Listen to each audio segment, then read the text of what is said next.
namorador ou passar dessa fase do namoro, ele precisa se comunicar bem. Mas aí qual é a questão? Nessa comunicação precisa haver a transparência. Mas a transparência, e a sinceridade, ela não elimina o cuidado na comunicação. O que eu quero dizer? Existem maneiras e maneiras de se dizer uma verdade, né? Maneiras carinhosas, maneiras que expressam cuidado, que expressam carinho, que expressam consideração, e maneiras depreciativas, sabe? Então, assim, transparência sempre. Mas em que momento e de que maneira? Eu preciso cuidar do meu cônjuge. E cuidar do cônjuge implica em falar a verdade, sempre, no momento certo, da maneira correta. Excelente, Veltor, excelente mesmo. Vamos lá, vou fazer uma outra pergunta. Nos dias de hoje a gente vê que as pessoas são tão rasas, onde é muito mais fácil eu substituir aquilo que está me trazendo problema, trocar por outro relacionamento e continuar gerando problema e tá virando essa roda ali de troca. As pessoas estão tão rasas, não estão se dando trabalho de ter cuidado do próximo. E hoje também eu presencio muita separação por conta de infidelidade. E tivemos uma pergunta. Fidelidade é questão de escolha ou de caráter? Bom, Ou dos excelente dois? pergunta. Vamos lá. Ah, eu preciso dar um passo atrás nesse quesito para a gente entender, né, de acordo com a minha percepção disso. Tá? Existem falhas que nós cometemos, que elas são cometidas de uma hora para outra. Tá? Você foi áspero nas suas palavras. Isso pode acontecer de um momento para o outro. Você gritou com alguém, isso pode acontecer de uma hora para outra. A traição não é algo, normalmente, em 99% dos casos, não é algo que acontece de uma hora para outra. E o que eu quero dizer com isso? Algo que acontece de uma hora para outra, nenhum de nós está livre. É um deslize. É algo que você não se atentou e você cometeu aquela falha. Você gritou, você fez algo errado, Agora, normalmente a traição, ela é algo que leva tempo. Ela é algo que você, na maioria dos casos, planejou, sonhou com aquilo, e aí, em grande parte, quase que 100%, precisa tratar o caráter. Exatamente, perfeito. Precisa tratar o caráter. E a traição ela já começa naquela conversa que você tem e precisa pagar, né? Ou se Exato, precisa pagar, se eu preciso ficar escondendo o telefone, vou no banheiro, levo o telefone junto, cara, alguma coisa de errado tem, né? Então, mas aí é que tá. A primeira conversa, se você teve uma conversa inapropriada e você podou naquele momento, esse é o momento da tua escolha. Se você não poda, se você deu asas, é porque algo precisa ser tratado no caráter. Excelente, boa pergunta. E vamos aqui para uma outra pergunta, a gente está encaminhando ali para o final, uma outra pergunta de uma seguidora. Ela perguntou o seguinte: relacionamento acaba por falta de cuidado ou por falta de amor? Vem de encontro ao que a gente está falando. Falta de cuidado. Falta de cuidado. Então, por que eu estou te falando isso? Eu já aconselhei, eu sou contador e sou pastor. Sou contador há mais tempo do que sou pastor, mas já sou pastor há 14 anos. Já aconselhei muitos casais. E tem casais que eles dizem, eu não amo mais. Eu não sinto mais nada, eu odeio meu marido, eu odeio a minha esposa.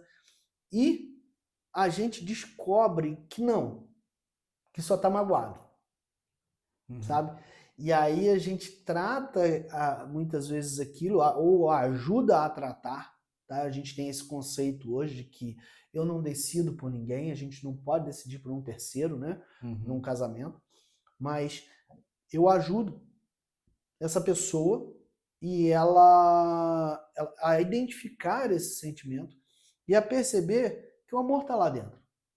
Porque você um dia conheceu aquela pessoa, Você um dia teve um sentimento por aquela pessoa, a grande parte das vezes basta que você novamente cuide daquele relacionamento, você reacenda aquela chama. Então, assim, o casamento precisa de investimento. Todo relacionamento, tá? Precisa Uhum. de investimento. Engraçado que a gente aprende isso na nossa vida profissional. O relacionamento profissional precisa de investimento. E no casamento a gente acha que uma vez que a gente amou, basta. E não basta. Até porque quando a gente fala daquele momento da paixão, que é um sentimento muito forte, né? Muito intenso quando você está conhecendo a pessoa. Se eu não me engano, acho que é a média de 1 ano e meio, mais ou menos, que dura esse sentimento muito intenso. Depois começa a tranquilizar. Mas não é que ele tranquilizou. Ele começa a virar realmente o amor. Até porque o amor é a longo prazo, né? Sim. Porque você já começa a falar a mesma língua que a pessoa já te conhece no olhar, como a gente falou ali atrás.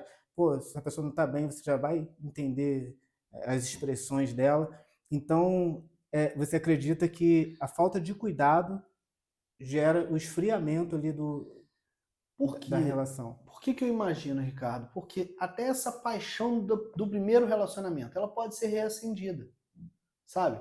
Em muitos casos, a gente precisa voltar a ter aquele carinho, aquele cuidado, para que a gente veja na pessoa novamente aquela pessoa por quem a gente se apaixonou, sabe?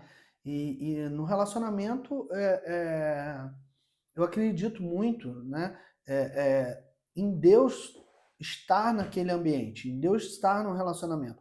Mas em todo relacionamento, inclusive na Bíblia, eu enxergo que precisamos investir nesses relacionamentos. Então, a paixão ela some, ela vai diminuindo, mas você consegue reacender.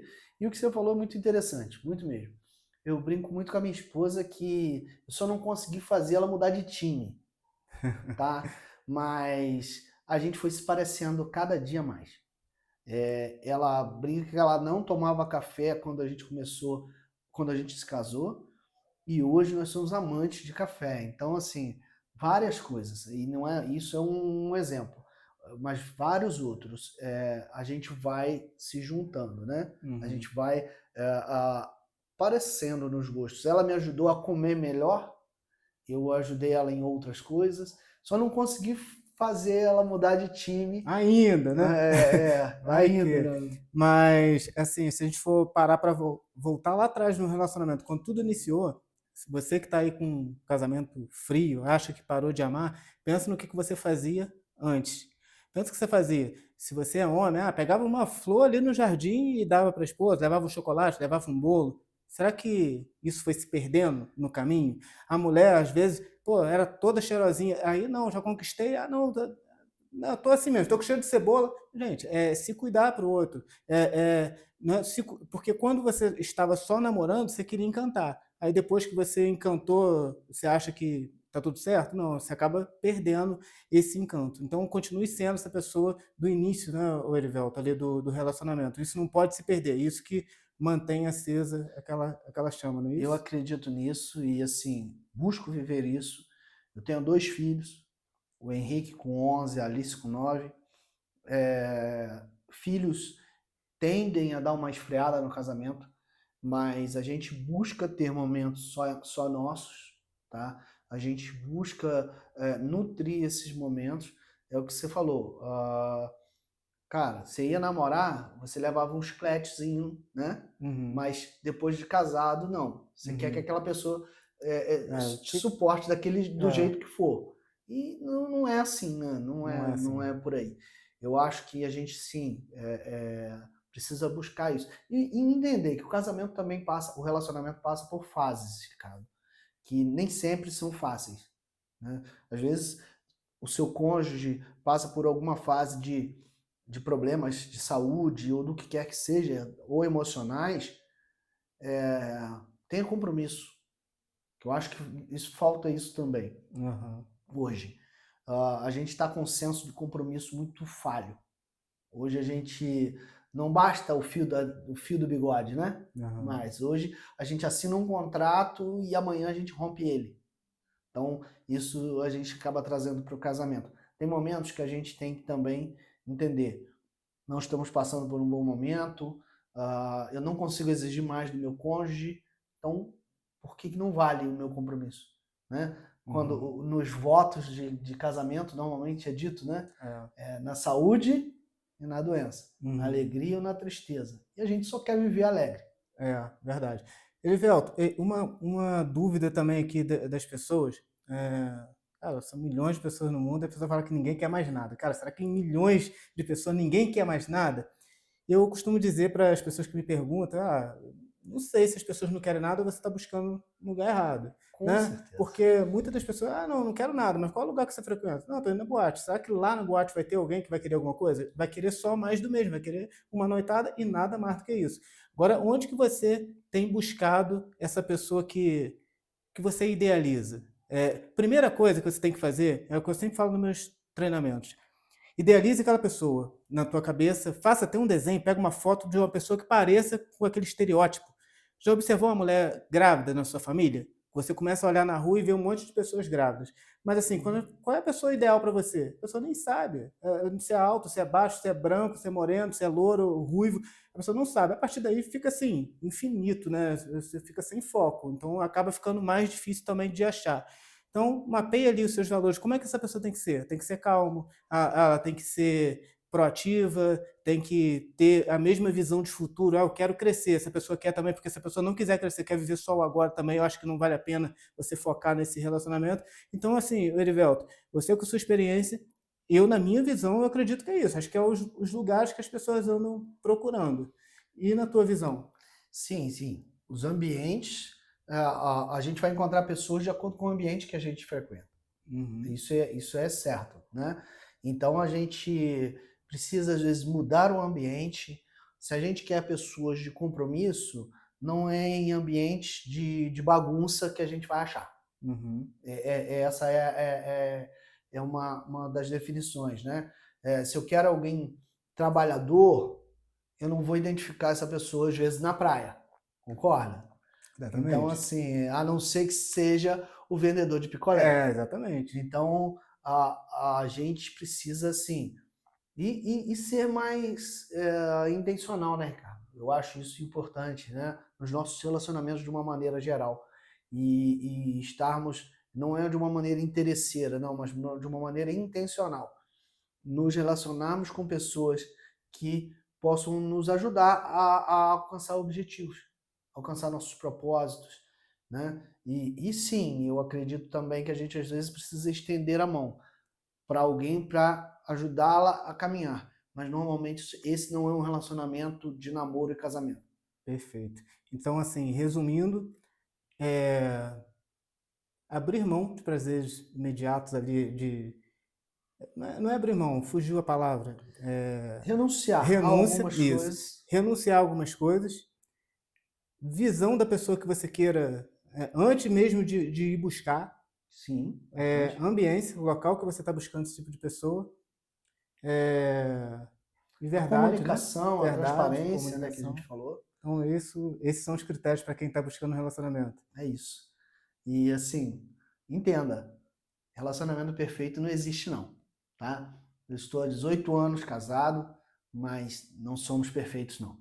Passamos por crises, lutas, mas temos um foco. Mas vale a pena, né? Vale a pena, com certeza. Erivelto, muito obrigado. Gente, estamos chegando aqui no final. Deixar aqui minha gratidão pelo Erivelto por ter feito esse papo maneiro aqui com a gente, para a gente poder ter uma visão diferenciada. Porque aí fora todo mundo fala, não, é chato pra caramba, mas quem está casado só reclama, mas também não separa. Então, assim, alguma coisa tá tendo uma interferência ali, não é tão a realidade que a gente ouve aí fora. Então, eu trouxe um camarada ali experiente para falar sobre e o que ele vivencia isso e ensina também. Quem separa quer casar de novo. Pensa nisso. E quero terminar declarando uma frase para você. Que Deus abençoe teu relacionamento. Amém. Erivelto, obrigado. Nada, Ricardo. Eu te agradeço, tá? Estou à Vai. disposição. Valeu, muito obrigado. Valeu, gente.